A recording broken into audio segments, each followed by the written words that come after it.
Before we talk about the game, it was the Hockey Fights Cancer game for the Moose, and obviously Richard Dubois was no longer with the team, but he's an integral part. Maybe you can speak to what he meant for this team and what the day means for you guys.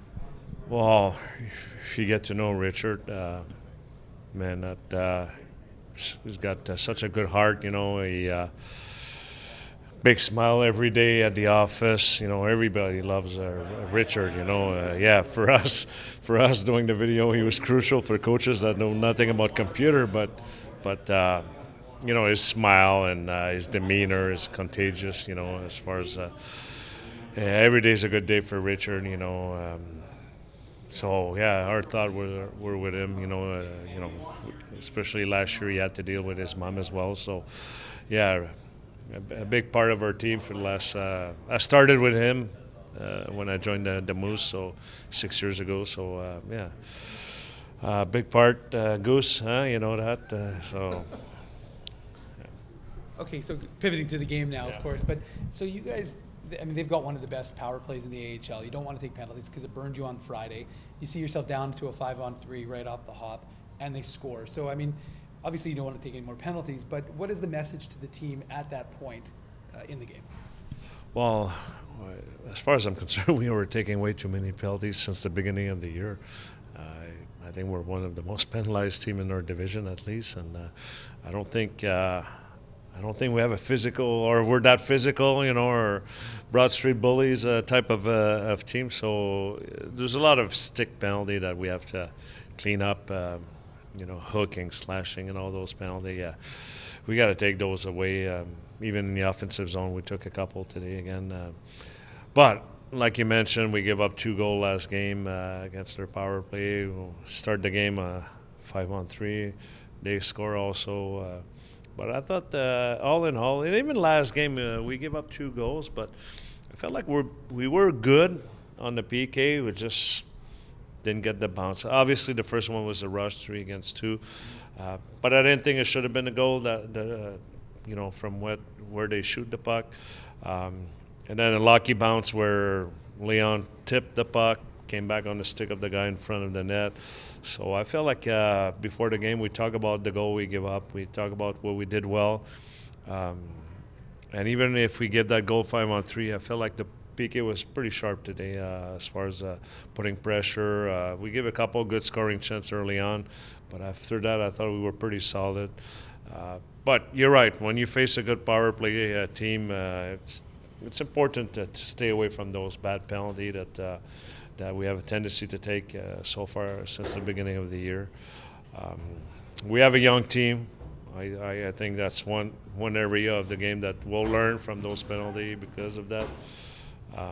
But we got to clean up. We're going on the road pretty soon, and big road trip, so we'll have to stay away from the Bucks. We can't take 5, 6, 7 penalty every game and expect good things.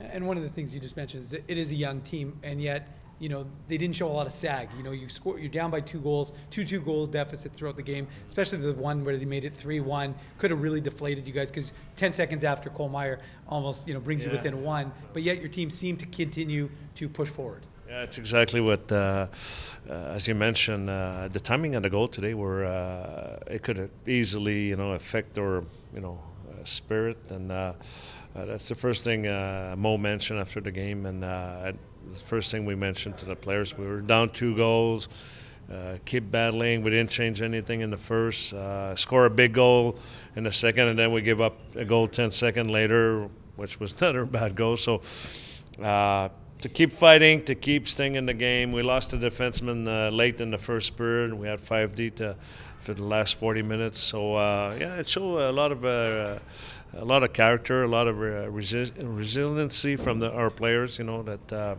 they stick around, they don't give up. It's something that's been going on the last 3 years, but this year with a lot of young players, we got to have that mentality that it's not over. We got to keep fighting, and that's exactly what they did today. What can you say about Arvid's performance too? Obviously, it's never easy to come in cold like that, and especially after sitting a couple of games. But just what can you say about his performance tonight? Well, he was strong. And it took a while before he got some shots. So I used probably, come on guys, give me some shots. And I feel like the first few shots that he got in the second were kind of dangerous, or tip, screen shots. things like that. So yeah, it is tough, but he did the job. That's what we expect from our goalie. If we needed a change, we expect them to keep us in the game till we come back, and that's exactly what he did. Yeah. Do you like the 3D man on the power play configuration? It's not something you see very often. Yeah, it worked out well last year when we did it. They got excited before the game when we said we'll put 3D on the ice, and so yeah, I think it takes time. There's a lot of movement lately, and it doesn't help our power play, but. Yeah, they did it last year, so that probably helped them early on. I think he had a fantastic game. Was Henry Nicken, and he seemed to be all over defensively, offensively. Do you see a lot of growth in him in his second year here now in North America, but his first full year?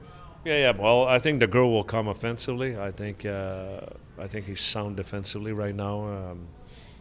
Still have to learn a few things defensively as far as system-wise, playing on a smaller ice surface. But it's been I think it's been his identity early on. Defend well, do a good job on PK, winning face-off, and I think the growth will come offensively. You start feeling better on the ice. You start feeling the puck a lot more.